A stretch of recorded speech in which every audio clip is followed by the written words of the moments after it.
Good morning, folks. Welcome to Hate to Be Grilling. Now, this morning we're going to be busting out the crock pot for some crock pot smothered pork chops. So, let's get started.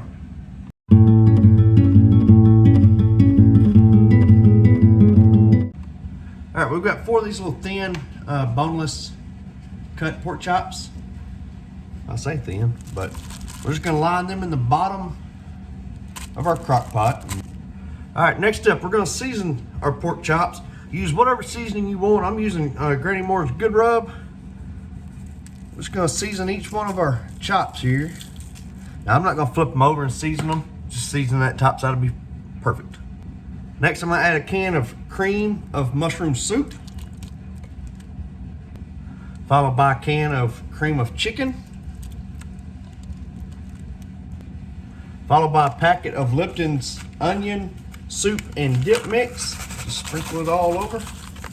Then we're gonna come over the top of that with a packet of pork gravy. All right, next we're gonna add 3/4 cup of water.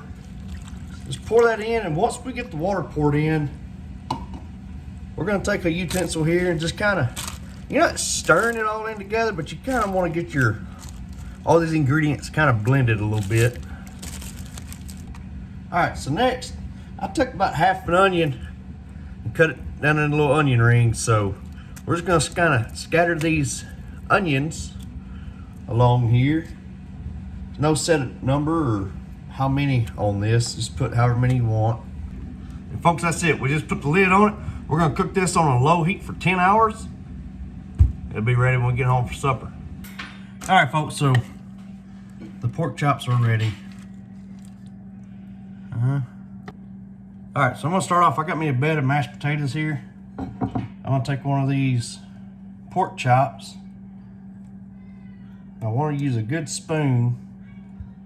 That's gonna give me plenty of that gravy. All right, folks, so I got my pork chop here on the plate now. I've only got a fork. Like, do not need a knife. You could eat this with a plastic fork from the gas station.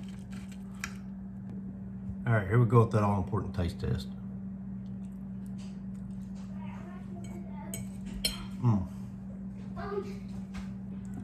Folks, the simplicity of this meal, the deliciousness of this meal, that's what makes this one of our favorites here at Hate to Be Grilling. I know if you've watched this channel from any length of time, you've seen me make this a few times, but there's a reason for that, because it's so good, so tender, perfect.